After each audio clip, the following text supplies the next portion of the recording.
Bismillahirrahmanirrahim. Assalamualaikum warahmatullahi wabarakatuh. Bagaimana kabarnya hari ini? Kami doakan semoga sehat selalu. Jumpa lagi di channel Embun Qur'ani yang akan membahas seputar khazanah Islami. Di video kali ini kita akan membahas kisah turunnya malaikat Jibril membawa wahyu. Kisah ini bersumber dari buku Sejarah Hidup Muhammad Sirah Nabawiyah, yang mana pengarangnya adalah Syekh Safiur Rahman Al-Mubarakfuri. Setelah usia Rasulullah Shallallahu Alaihi Wasallam genap mencapai usia 40 tahun, yang merupakan puncak kematangan usia, dikatakan bahwa para rasul diutus pada usia tersebut. Tampaklah tanda-tanda nubuwah kepadanya dari balik ufuk kehidupan. Tanda-tanda nubuwah tersebut berupa mimpi yang benar, dan mimpi tersebut senantiasa datang seperti fajar yang terang di pagi hari, dan berlangsung selama 6 bulan, sedangkan masa nubuwahnya selama 23 tahun. Mimpi yang benar tersebut merupakan bagian dari 46 tanda kenabian. Pada bulan Ramadan di tahun kedua dari uzlah Rasulullah Shallallahu Alaihi Wasallam di Gua Hiro, Allah berkehendak untuk melimpahkan rahmatnya kepada penduduk bumi, dan Allah memuliakan beliau dengan nubuah, dan Jibril datang kepada beliau membawakan ayat-ayat Al-Quran. Setelah memperhatikan beberapa alasan dan dalil, kita dapat menetapkan hari tersebut, yaitu jatuh pada hari Senin malam, tanggal 21 Ramadan, bertepatan dengan tanggal 10 Agustus 610 Masehi. Tepatnya usia Rasulullah Shallallahu Alaihi Wasallam pada saat itu adalah 49 tahun Syamsiah, 3 bulan 20 hari. Tentang peristiwa turunnya wahyu tersebut dapat kita dengar dari penuturan Aisyah radhiyallahu anha.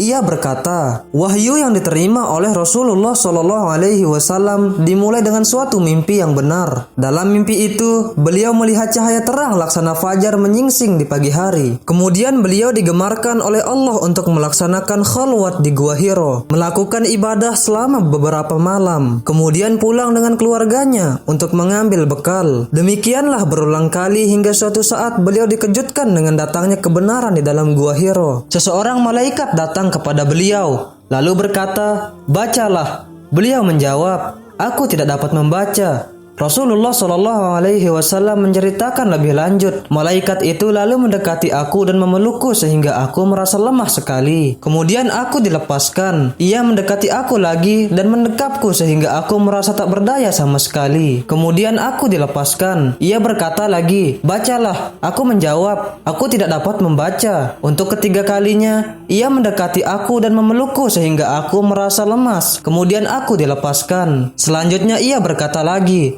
"Bacalah dengan nama Rabbmu yang menciptakanmu. Dia telah menciptakan manusia dari segumpal darah. Bacalah, dan Rabbmu lah yang maha pemurah." Rasulullah Shallallahu Alaihi Wasallam segera pulang dalam keadaan gemetar sekujur badannya, menemui Khadijah binti Khuwailid, lalu berkata, "Selimutilah aku, selimutilah aku, selimutilah aku." Kemudian beliau diselimuti sehingga hilang rasa takutnya. Setelah itu beliau berkata kepada Khadijah, "Wahai Khadijah, tahukah kamu mengapa aku tadi begitu?" Lalu beliau menceritakan apa yang baru dialaminya. Selanjutnya beliau berkata, "Aku sesungguhnya khawatir terhadap diriku dari gangguan makhluk jin." Khadijah menjawab, "Tidak, bergembiralah. Demi Allah, Allah sama sekali tidak akan membuat Anda kecewa. Anda adalah seseorang yang suka menyambung tali silaturahmi, membantu orang yang lemah, menolong orang yang sengsara, menghormati tamu, dan membela orang yang berdiri di atas kebenaran." Beberapa saat kemudian, Khadijah mengajak Rasulullah Shallallahu Alaihi Wasallam pergi menemui Waraqah bin Naufal bin As'ad bin Abdul Uzza, salah seorang anak paman Khadijah. Ia memeluk agama Nasrani. Ia dapat menulis dalam huruf Ibrani, bahkan pernah menulis bagian-bagian dari Injil dalam bahasa Ibrani. Ia seorang yang sudah lanjut usia dan telah kehilangan penglihatan. Khadijah berkata kepadanya, "Wahai anak pamanku, dengarkanlah apa yang dikatakan oleh anak lelaki saudaramu, yakni Muhammad Sallallahu Alaihi Wasallam." Waraqah bertanya kepada Muhammad Sallallahu Alaihi Wasallam, "Hai anak saudaraku, ada apa gerangan?" Rasulullah Sallallahu Alaihi Wasallam kemudian menceritakan apa yang dilihat dan dialami di Gua Hiro. Setelah mendengar keterangan Rasulullah Sallallahu Alaihi Wasallam, Waraqah berkata, "Itu adalah malaikat yang pernah diutus Allah kepada Nabi Musa. Alangkah gembiranya seandainya aku masih hidup tatkala kami diusir oleh kaummu." Rasulullah Shallallahu Alaihi Wasallam bertanya, "Apakah mereka akan mengusir aku?"